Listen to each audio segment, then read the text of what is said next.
ಅವರಿಗೆ 2-3 ಬಾರಿ ಫೋನ್ ಹಚ್ಚಿದ್ದೇನೆ. ಅದಾದಮೇಲೆ MP ಅವರಿಗೆ ಫೋನ್ ಹಚ್ಚಿದ್ದೇನೆ.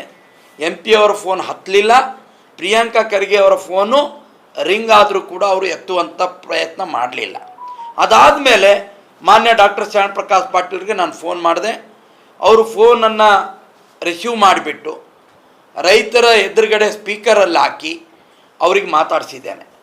ಶ್ಯಾಮ್ ಪ್ರಕಾಶ್ ಪಾಟೀಲ್ರು ಹೇಳಿದರು, ನಾನು ಅರ್ಜೆಂಟಾಗಿ ನಾಳೆ ಕ್ಯಾಬಿನೆಟ್ ಮೀಟಿಂಗ್ ಇರೋದರಿಂದ ಬೆಂಗಳೂರಿಗೆ ಹೋಗ್ತಾ ಇದ್ದೇನೆ. ಅದು ನಮ್ಮ ಗಮನಕ್ಕೆ ಬಂದಿದೆ, ಕಾನೂನಿನ ತೊಂದರೆಗಳಿದ್ದಾವೆ. ಆದರೂ ನೀವು ಹೇಳ್ತಾ ಇದ್ದೀರಾ 2-3 ದಿನಗಳಲ್ಲಿ ಸಭೆಯನ್ನು ಮಾಡಿ ಮುಖ್ಯಮಂತ್ರಿಗಳ ಜೊತೆ ಚರ್ಚೆ ಮಾಡಿ ಇದನ್ನು ಪರಿಹಾರ ಮಾಡ್ತಕ್ಕಂಥ ಪ್ರಯತ್ನ ಮಾಡ್ತೀನಿ ಅಂತಕ್ಕಂಥ ಮಾತನ್ನು ಹೇಳಿದ್ದಾರೆ. ಆದರೆ ಇಲ್ಲಿವರೆಗೂ ಯಾವುದೇ ಬೆಳವಣಿಗೆ ಆಗಿಲ್ಲ. ಅದಕ್ಕೆ ನಾನು ಹೇಳ್ತೇನೆ, ಇನ್ನೊಮ್ಮೆ ಕೂಡ ಮತ್ತೆ ಹೇಳ್ತೇನೆ, ನೀವೇ ಕ್ರೆಡಿಟ್ ತಗೊಳ್ಳಿ. ಈ ಒಂದು ಹೋರಾಟ ನಿಲ್ಲಲಿ, ರೈತರಿಗೆ ನ್ಯಾಯ ಸಿಗಲಿ, ನನ್ನ ವಿನಂತಿ ಇದೆ. ಕಾರ್ಖಾನೆ ಕಡೆಗೂ ಇಲ್ಲ, ಸರ್ಕಾರದ ಕಡೆಗೂ ಇಲ್ಲ.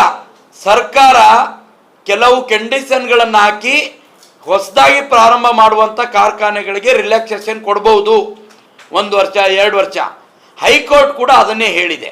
ಆದರೆ ಇಲ್ಲಿ ಪರಿಸರ ಸಚಿವರು ತಮ್ಮ ವೈಯಕ್ತಿಕ ದ್ವೇಷಕ್ಕೋಸ್ಕರ, ರಾಜಕೀಯಕ್ಕೋಸ್ಕರ ಇದನ್ನು ಸುಪ್ರೀಂ ಕೋರ್ಟ್ನಲ್ಲಿ ಚಾಲೆಂಜ್ ಮಾಡ್ತಕ್ಕಂಥ ಪ್ರಯತ್ನ ಮಾಡಿದ್ದಾರೆ. ಇದು ಕಾರ್ಖಾನೆ ವಿರುದ್ಧದ ದ್ವೇಷ ಅಂತ ನಾವು ಬಯಸೋದಿಲ್ಲ, ನಾವು ತಿಳ್ಕೊಳ್ಳೋದಿಲ್ಲ. ಇದು ರೈತರ ವಿರುದ್ಧದ ದ್ವೇಷ. ಕಾಂಗ್ರೆಸ್ ಸರ್ಕಾರ ರೈತರ ಪರವಾಗಿ ನಡ್ಕೊಳ್ತಾ ಇರುವಂಥ ಮರಣ ಶಾಸನ ಇದು. ಅದಕ್ಕೆ ಇದನ್ನು ತಕ್ಷಣ ಅವ್ರು ವಾಪಸ್ ತಗೋಬೇಕು ಅಂತ ನಾವು ಆಗ್ರಹ ಮಾಡ್ತೇವೆ. ಅದಕ್ಕೆ ನಾವು ಹೇಳಿದಿವಲ್ಲ, ಇವತ್ತು ಯಾಕೆ ಅಂತ ನನಗೆ ಗೊತ್ತಿಲ್ಲ. ಅದನ್ನು ಖಂಡ್ರೆ ಅವರೇ ಅದಕ್ಕೆ ವಿವರಿಸಬೇಕು. ಆ ಖಂಡ್ರೆ ಅವರ ಮಾತಿಗೆ ಬೆಲೆ ಕೊಟ್ಟು ಕೂತಿರುವಂಥ ಮುಖ್ಯಮಂತ್ರಿ ಸಿದ್ದರಾಮಯ್ಯನವರು ಉತ್ತರಿಸಬೇಕು. ಮತ್ತು ಕಲಬುರಗಿ ಜಿಲ್ಲೆಯ ಅನ್ಯಾಯವನ್ನು ಸಹಿಸಿಕೊಂಡು ಸುಮ್ಮನೆ ಕೂತಿರುವಂಥ ಕಲಬುರಗಿ ಜಿಲ್ಲೆಯ ಸಂಸದರು, ಕಲಬುರಗಿ ಜಿಲ್ಲೆಯ ಉಸ್ತುವಾರಿ ಸಚಿವರು, ಇಲ್ಲಿರುವಂಥ ಸಚಿವರು ಅವರು ಉತ್ತರಿಸಬೇಕು. ಇದರಿಂದ ಅನ್ಯಾಯ ಆಗ್ತಾ ಇರುವಂಥ ಕಲಬುರಗಿ ಜಿಲ್ಲೆಯ ರೈತರಿಗೆ ಹೊರತಾಗಿ ಬೇರೆ ಅವರಿಗೆ ಅಲ್ಲ. ಅದಕ್ಕಾಗಿ ನಾನು ವಿನಂತಿ ಮಾಡ್ತಾ ಇದ್ದೇನೆ. ನಾನು ಮತ್ತೂ ಹೇಳಿದ್ದೇನೆ, ಇದ್ರ ಎಲ್ಲ ಕ್ರೆಡಿಟ್ ತಗೊಳ್ಳಪ್ಪ, ನಾನು ನಿಮ್ಮ ಪಾದ ಹಿಡಿದು ಕೇಳ್ಕೊಳ್ತೀನಿ ಬೇಕಿದ್ರೆ. ಕಳೆದ ಹಲವಾರು ತಿಂಗಳುಗಳಿಂದ ಚಿಂಚೋಳಿಯಲ್ಲಿ ಕಬ್ಬು ಬೆಳೆಗಾರರು ಮತ್ತು ರೈತರು ಅಹೋರಾತ್ರಿ ಧರಣಿ ಸತ್ಯಾಗ್ರಹದಲ್ಲಿ ನಿರತರಾಗಿದ್ದಾರೆ. ಆದರೆ ಕಿವಿ ಕಣ್ಣುಗಳಿಲ್ಲದ ಸರ್ಕಾರ ಅವ್ರ ಕಡೆ ಎಚ್ಚೆತ್ತು ಕೂಡ ನೋಡದೇ ಇರತಕ್ಕಂಥದ್ದು ಇದೊಂದು ಅಪಹಾಸ್ಯವೇ ಸರಿ ಅಂತ ನನಗನ್ನಿಸ್ತದೆ. ಕಲಬುರಗಿಯಲ್ಲಿ ಜಿಲ್ಲಾಡಳಿತ ನಿದ್ರೆ ಮಾಡ್ತಾ ಇದೆ. ಇಲ್ಲಿಯವರೆಗೂ ಜಿಲ್ಲೆಯ ಉಸ್ತುವಾರಿ ಸಚಿವರಾಗಲಿ, ಜಿಲ್ಲೆಯಲ್ಲಿರುವಂಥ ಸಚಿವರಾಗಲಿ ಧರಣಿ ನಿರತ ಸ್ಥಳಕ್ಕೆ ಹೋಗಿ ಮಾತಾಡುವಂಥ ಸೌಜನ್ಯವನ್ನು ತೋರಿಸದೇ ಇರತಕ್ಕಂಥದ್ದು ರೈತರ ಬಗ್ಗೆ ಈ ಸರ್ಕಾರಕ್ಕೆ ಇರ್ತಕ್ಕಂಥ ನಿಷ್ಕಾಳಜಿ ಎತ್ತಿ ತೋರಿಸ್ತದೆ. ನಾನು ಉಸ್ತುವಾರಿ ಸಚಿವರಿಗೆ ಮತ್ತು ಜಿಲ್ಲಾ ಸಚಿವರಿಗೆ, ಸಂಸತ್ ಸದಸ್ಯರಿಗೆ ವಿನಂತಿ ಮಾಡ್ತೇನೆ, ಮಾಧ್ಯಮದ ಮುಖಾಂತರ ಇನ್ನಾದರೂ ಎಚ್ಚೆತ್ತುಕೊಳ್ಳಿ. ದಯವಿಟ್ಟು ಧರಣಿ ನಿರತ ರೈತರು, ಕಬ್ಬು ಬೆಳೆಗಾರರ ಜೊತೆ ಸಂಧಾನಕ್ಕೆ ಹೋಗಿ ಏನೆಲ್ಲ ಪ್ರಯತ್ನಗಳನ್ನು ಮಾಡಬಹುದು ಅದನ್ನು ಮಾಡಬೇಕು ಅಂತಕ್ಕಂಥ ಆಗ್ರಹವನ್ನು ನಾನು ಸಚಿವರು ಮತ್ತು ಸಂಸದರಲ್ಲಿ ನಾನು ವಿನಂತಿ ಮಾಡ್ತೇನೆ. ಈಗಾಗಲೇ ಶಾಂತ ರೀತಿಯ ಹೋರಾಟ 2-3 ತಿಂಗಳು ದಾಟಿದೆ. ಈಗ ಕಳೆದ ವಾರದಿಂದ ಉಪವಾಸ ಸತ್ಯಾಗ್ರಹ ಪ್ರಾರಂಭ ಆಗಿದೆ. ಇನ್ನು 3 ದಿವಸದಲ್ಲಿ ನಾನು ನಿನ್ನೆ ಭೇಟಿ ಕೊಟ್ಟಿದ್ದೆ, ಚಿಂಚೋಳಿಯ ಧರಣಿ ನಿರತ ಪ್ರದೇಶಕ್ಕೆ ಭೇಟಿ ಕೊಟ್ಟಿದ್ದೆ. ಅಲ್ಲಿರೋ ರೈತರು ಹೇಳಿದರು, ಇನ್ನು 3-4 ದಿನದಲ್ಲಿ ನಮಗೆ ಪರಿಹಾರ ಸಿಗದೇ ಇದ್ದರೆ ಸಾವೇ ನಮಗೆ ಗತಿ. ಹಾಗಾಗಿ ನಾವು ಅಮರನಾಥ ಉಪವಾಸ ಸತ್ಯಾಗ್ರಹ ಕೊಡ್ತೀವಿ, ಸರ್ಕಾರ ನಮಗೊಂದಿಷ್ಟು ವಿಷ ಕೊಡಲಿ ಅನ್ನುವಂಥ ಮಾತನ್ನು ಅಲ್ಲಿನ ರೈತರು ನೋವಿನಿಂದ ಹೇಳಿದ್ದಾರೆ. ಯಾಕೆ ನಿಮಗೆ ರಾಜಕೀಯ ಚಪಲ ಅಂತ ನಾನು ಕೇಳ್ತೇನೆ. ಕ್ಷುಲ್ಲಕ ಕಾರಣಗಳನ್ನು ಮುಂದೊಡ್ಡಿ ಇವತ್ತು ಸಿದ್ಧಸಿರಿ ಸಕ್ಕರೆ ಕಾರ್ಖಾನೆ ಮತ್ತು ಇಥಿನಾಲ್ ಕಾರ್ಖಾನೆಯನ್ನು ಪರವಾನಗಿಯನ್ನು ಕೊಡದೆ ತೊಂದರೆ ಕೊಡ್ತಾ ಇರತಕ್ಕಂಥದ್ದು ಯಾಕೆ? ನಾನು ಇವತ್ತು ಪ್ರಶ್ನೆ ಮಾಡ್ತಾ ಇದ್ದೇನೆ. ಸರ್ಕಾರ ಮನಸ್ಸು ಮಾಡಿದರೆ ಇದನ್ನು 2-3 ದಿನದಲ್ಲಿ ಪರಿಹಾರ ಮಾಡ್ಬೋದಾಗಿತ್ತು. ಯಾವ ಕಾರಣದ ಕೈಗೆ ಹೆದರಿ ಸರ್ಕಾರ ಸುಮ್ಮನೆ ಕೂತಿದೆ ನನಗೆ ಗೊತ್ತಾಗ್ತಾ ಇಲ್ಲ. ನಾನು ಕೇಳ್ತೇನೆ, ಕಲಬುರಗಿ ಜಿಲ್ಲೆನಲ್ಲಿರುವಂಥ ಸಚಿವರಿಗೆ ಎಷ್ಟು ಕಲಬುರಗಿ ಮತ್ತು ಬೀದರ್ ಜಿಲ್ಲೆನಲ್ಲಿರುವಂಥ ಸಕ್ಕರೆ ಕಾರ್ಖಾನೆಗಳು ಮತ್ತು ಸಿಮೆಂಟ್ ಕಾರ್ಖಾನೆಗಳು ಪರಿಸರ ಮಾಲಿನ್ಯ ಮಾಡ್ತಾ ಇಲ್ವಾ? ಅದು ನಿಮ್ಮ ಕಣ್ಣಿಗೆ ಕಾಣ್ತಾ ಇಲ್ವಾ? ಯಾಕೆ ಸಿದ್ಧಸಿರಿ ಮಾತ್ರ ನಿಮ್ಮ ಕಣ್ಣಿಗೆ ಬೀಳ್ತಾ ಇದೆ? ಅವರಿನ್ನೂ ಪ್ರಾರಂಭನೇ ಮಾಡಿಲ್ಲ. ಅವರಿಗೆ ಪರಿಸರ ಹಾನಿ ಮಾಡ್ತಾ ಇದ್ದಾರೆ ಅನ್ನುವಂಥ ಗೂಬೆ ಕುಡಿಸುವಂಥ ಕೆಲಸ ಈ ರಾಜ್ಯ ಸರ್ಕಾರ ಮಾಡ್ತಾ ಇದೆ. ರೈತರ ಹಿತದೃಷ್ಟಿಯಿಂದ ಕಬ್ಬು ನುರಿಲಿಕ್ಕೆ ಷರತ್ತಿಗೊಳಪಟ್ಟು ಪರವಾನಗಿಯನ್ನು ಕೊಡಬೇಕು ಅಂತೇಳಿ ಹೈಕೋರ್ಟು ಆರ್ಡರ್ ಮಾಡಿದೆ. ಅದರ ವಿರುದ್ಧ ಸುಪ್ರೀಂ ಕೋರ್ಟ್ಗೆ ಹೋಗುವಂಥ ಕೆಲಸವನ್ನು ಇಲ್ಲಿನ ಸರ್ಕಾರ ಮಾಡಿದೆ. ಅಂದರೆ ರೈತರ ನೆರವಿಗೆ ಬರೋದನ್ನು ಧಾವಿಸೋದು ಬಿಟ್ಟು ರೈತರನ್ನು ಸಾವಿನ ಕೂಪಕ್ಕೆ ತಳ್ತಕ್ಕಂಥ ಪ್ರಯತ್ನ ಇವತ್ತು ಈ ಕಾಂಗ್ರೆಸ್ ಸರ್ಕಾರ ಮಾಡ್ತಾ ಇದೆ.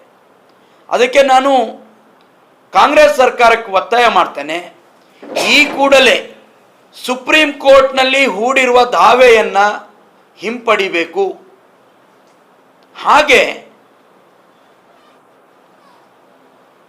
ಷರತ್ತಿಗೊಳಪಟ್ಟೆ ಆದರೂ ಪರವಾಗಿಲ್ಲ, 1 ವರ್ಷ ಕಾಲಾವಕಾಶ ಕೊಡಿ.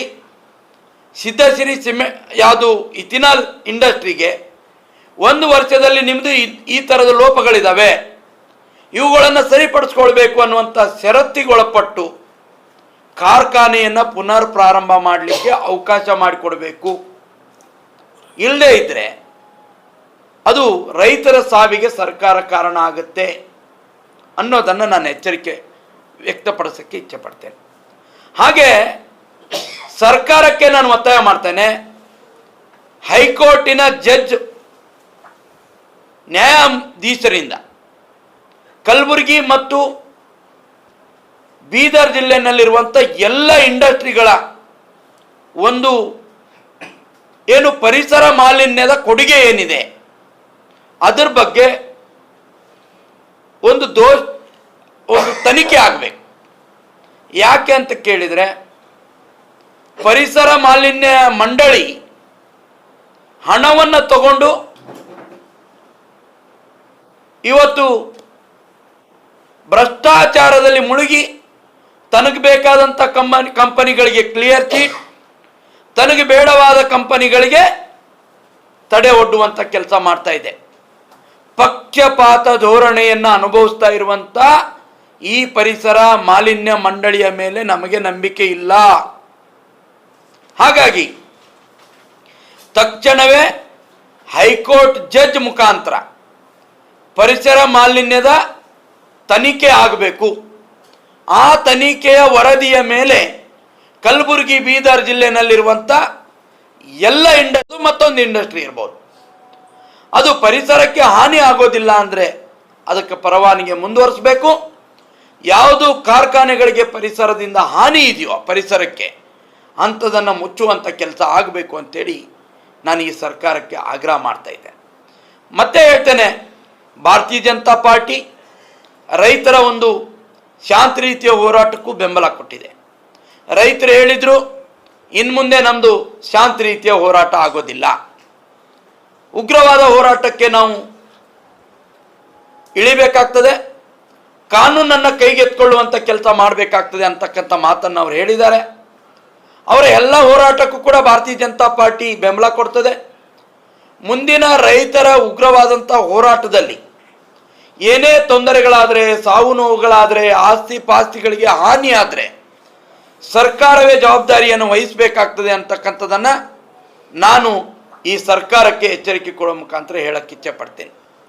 ನಾನು ಇವತ್ತು ಮತ್ತೊಮ್ಮೆ ಕಳಕಳಿಯಿಂದ ವಿನಂತಿ ಮಾಡ್ತಾ ಇದ್ದೇನೆ, ರೈತ ಪ್ರತಿನಿಧಿಗಳು, ಕಬ್ಬು ಬೆಳೆಗಾರರು, ರಾಜಕೀಯ ಮುತ್ಸದ್ದಿಗಳು, ಕಾನೂನು ತಜ್ಞರನ್ನು ಒಳಗೊಂಡಂಥ ಒಂದು ಸಭೆಯನ್ನು ಇಲ್ಲಿನ ಸಚಿವರು ಮಾಡಬೇಕು. 2-3 ದಿನದಲ್ಲಿ ಮಾಡಿ ಈ ಕಾರ್ಖಾನೆಯನ್ನು ಪ್ರಾರಂಭ ಮಾಡಲಿಕ್ಕೆ ಪರ್ಯಾಯವಾದಂಥ ಏನು ವ್ಯವಸ್ಥೆಗಳನ್ನು ಮಾಡಬಹುದು ಅನ್ನೋಂಥದ್ರ ಬಗ್ಗೆ ಸುದೀರ್ಘವಾದ ಚರ್ಚೆಗಳನ್ನು ಮಾಡಬೇಕು. ಅದಕ್ಕೆ ನಾವು ಕೂಡ ಸಲಹೆಗಳನ್ನು ಕೊಡ್ತೇವೆ. ಹಾಗಾಗಿ ಮುಂದಿನ ಹೋರಾಟಗಳು ಏನು ಅಂತ ಕೇಳಿದರೆ, ಚಿಂಚೋಳಿ, ಚಿತ್ತಾಪುರ, ಸೇಡಮನ್ನು ಸಂಪೂರ್ಣವಾಗಿ ಬಂದ್ ಮಾಡಿ ಹೋರಾಟವನ್ನು ಮಾಡಬೇಕು ಅನ್ನುವಂಥದ್ದು ರೈತರ ಬೇಡಿಕೆ ಇದೆ. ಅದರ ಜೊತೆಗೆ 2ನೇ ಹಂತದಲ್ಲಿ ಬೀದರ್ ಜಿಲ್ಲೆನಲ್ಲಿರುವಂಥ ಎಲ್ಲ ಸಕ್ಕರೆ ಕಾರ್ಖಾನೆಗಳನ್ನು ಮುತ್ತಿಗೆ ಹಾಕಿ ಅವುಗಳನ್ನು ಮುಚ್ಚುವ ಮುಖಾಂತರ ಪ್ರತಿಭಟಿಸುವಂಥದ್ದು 2ನೇ ಒಂದು ಚಳುವಳಿಯ ರೂಪ ಇದೆ. 3ನೇದು ಕಲಬುರಗಿ ಜಿಲ್ಲೆನಲ್ಲಿರುವಂಥ ಎಲ್ಲ ಸಿಮೆಂಟ್ ಕಾರ್ಖಾನೆಗಳನ್ನು ಏಕಕಾಲದಲ್ಲಿ ಮುಚ್ಚುವ ಮುಖಾಂತರ. ಯಾಕೆ ಅಂದರೆ ಅವುಗಳು ಕೂಡ ಪರಿಸರದ ಯಾವುದೇ ನಾರ್ಮ್ಸನ್ನು ಪಾಲಿಸ್ತಾ ಇಲ್ಲ. ಆದರೆ ಪತ್ರಕರ್ತರು ಕೇಳಬಹುದು ನಮಗೆ, ಯಾಕೆ ನೀವು ಸುಮ್ಮನೆ ಕೂತಿದ್ದೀರಿ ಅಂತ. ಜನರ ಹಿತಕ್ಕೋಸ್ಕರ ನಾವು ಒಂದಿಷ್ಟು ರಾಜಿಯನ್ನು ಆಗಿರ್ಬೋದು.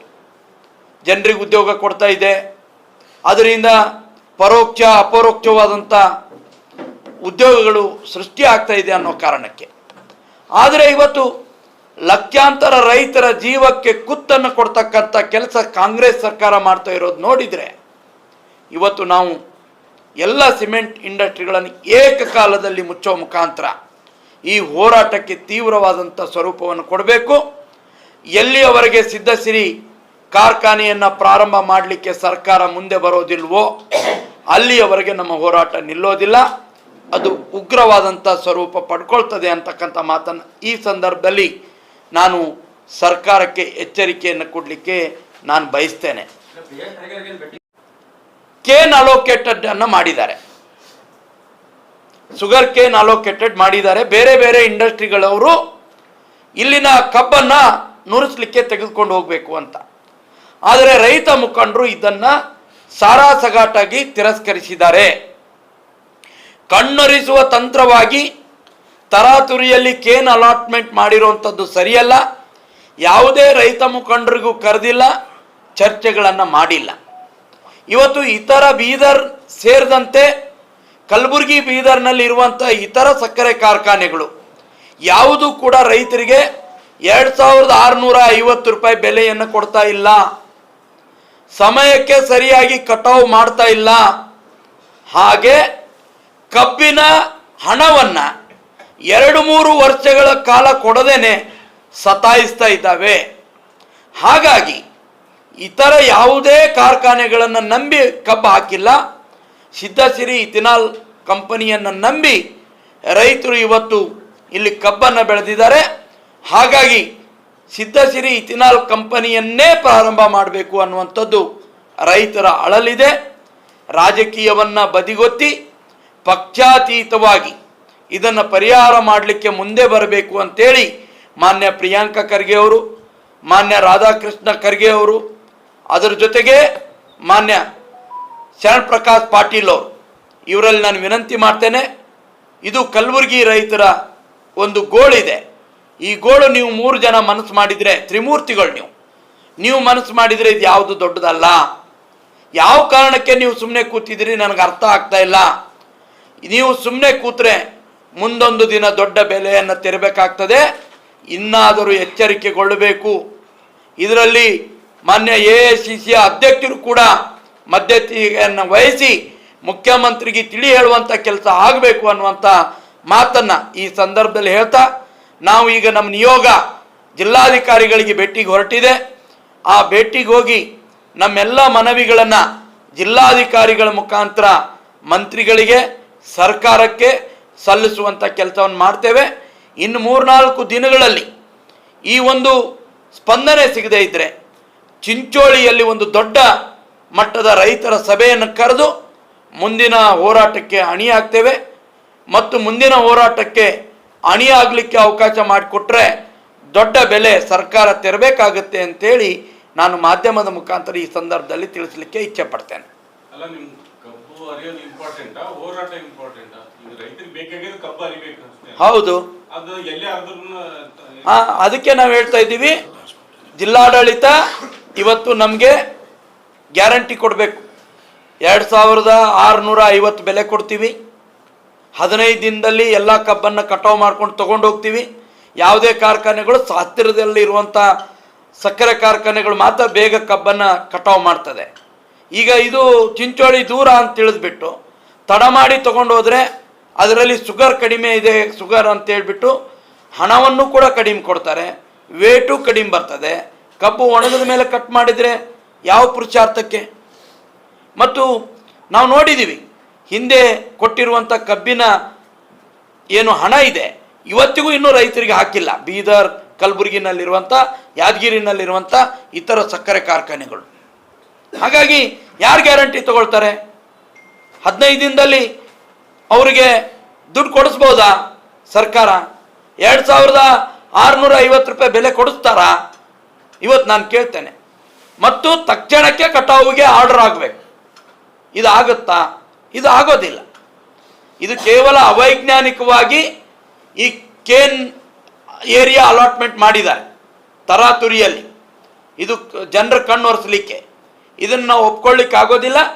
ಯಾವುದೇ ಜನಪ್ರತಿನಿಧಿಗಳಿಗಾಗಲಿ ರೈತ ಮುಖಂಡರಿಗಾಗಲಿ ಕರೆಯದೇನೆ ಇವತ್ತು ಯಾವ ಕಾರಣಕ್ಕೆ ಈ ಕೇನ್ ಅಲಾಟ್ಮೆಂಟ್ ಮಾಡಿದಾರೋ ನಮ್ಗೆ ಗೊತ್ತಿಲ್ಲ. ಇದರಿಂದ ಶಾಶ್ವತವಾದಂಥ ಪರಿಹಾರ ಆಗೋದಿಲ್ಲ. ಶಾಶ್ವತ ಪರಿಹಾರ ಆಗಬೇಕು. ರೈತರು ಸಾವಿನಂಚಿನಲ್ಲಿದ್ದಾರೆ, ವಿಷ ತಗೊಳ್ಳಕ್ಕೂ ಸಿದ್ಧರಾಗಿದ್ದಾರೆ. ಲಾಠಿ ಏಟು, ಬೂಟಿನ ಏಟಿಗೂ ತಯಾರಿದ್ದಾರೆ. ಅದಕ್ಕೆ ದಯವಿಟ್ಟು ಆಸ್ಪದ ಕೊಡಬೇಡಿ. ರೈತರ ಒಂದು ನೋವಿಗೆ ಸ್ಪಂದಿಸಬೇಕು. ಇಲ್ಲಿವರೆಗೂ ಮಳೆ ಹಾನಿಯ ಹಣ ಒಬ್ಬ ರೈತನಿಗೆ 1 ರೂಪಾಯಿ ಕೊಡ್ಲಿಕ್ಕೆ ಆಗಲಿಲ್ಲ ಸರ್ಕಾರಕ್ಕೆ. ದೊಡ್ಡ ದೊಡ್ಡ ಭಾಷಣ, ಕೇವಲ ಸುಳ್ಳುಗಳ ಮೇಲೆ ಇವರು ಸರ್ಕಾರವನ್ನು ನಡೆಸ್ತಕ್ಕಂಥ ಕೆಲಸ ಮಾಡ್ತಾ ಇದ್ದ. ಅದಕ್ಕೆ ನಾನು ದಯವಿಟ್ಟು ರೈತರ ಪರವಾಗಿ ವಿನಂತಿ ಮಾಡ್ತೇನೆ. ಇಲ್ಲಿ ಪಕ್ಷ ಭೇದ ಎಲ್ಲವನ್ನು ಮರೆತು ಇದರ ಕ್ರೆಡಿಟ್ ಯಾರು ಬೇಕಾದರೂ ತಗೊಳ್ಳಿ. MP ಅವರಾದರೂ ತಗೊಳ್ಳಿ, ಮಂತ್ರಿ ಯಾರಾದರೂ ತಗೊಳ್ಳಿ, ಮುಖ್ಯಮಂತ್ರಿನಾದರೂ ತಗೊಳ್ಳಿ. ದಯವಿಟ್ಟು ರೈತರ ನೆರವಿಗೆ ಬರ್ರಿ, ಕೈ ಜೋಡಿಸಿ ವಿನಂತಿ ಮಾಡ್ತೀವಿ. ಇದರಲ್ಲಿ ರಾಜಕೀಯ ಅನ್ನೋದಿಲ್ಲೇ ಇಲ್ಲ. ನೀವು ಹೋಗಿ ನೋಡ್ಬೇಕು, ಚಿಂಚೋಳಿನಲ್ಲಿ ಜನರ ಇವತ್ತು ಸಾವಿನಂಚಿಗೆ ಬಂದಿದ್ದಾರೆ. ಊಟ ನೀರು ಬಿಡ್ಲಿಕ್ಕೆ ತಯಾರಿದ್ದಾರೆ ಈಗ. ಹಂಗಾಗಿ ದಯವಿಟ್ಟು ನಾವು ವಿನಂತಿ ಮಾಡ್ತೇವೆ. ನಾವು ಹೇಳಿರುವಂಥ ಎಲ್ಲ ವಿಷಯಗಳು ಸರ್ಕಾರದ ಗಮನಕ್ಕೆ ತಗೊಂಡು ಬಂತಾ ಇದ್ದೀವಿ. ಇದರ ಮುಂದೆ ಸರ್ಕಾರ ಇನ್ನೂ ಕೂಡ ಕಣ್ಣು ತೆರೆದು ನೋಡ್ದೇನೆ ಎಚ್ಚೆತ್ತುಕೊಳ್ಳದೇ ಇದ್ದರೆ ಅನಾಹುತಗಳಾಗ್ತವೆ ಅನ್ನೋಂಥದ್ದನ್ನು ನಾನು ಈ ಸಂದರ್ಭದಲ್ಲಿ ಹೇಳ್ತೇನೆ. ಇಷ್ಟು ದೂರ ಒಯ್ಯೋದಾಗಲ್ಲ, ಸಮೀಪದಲ್ಲೇ ಸಾಕಷ್ಟು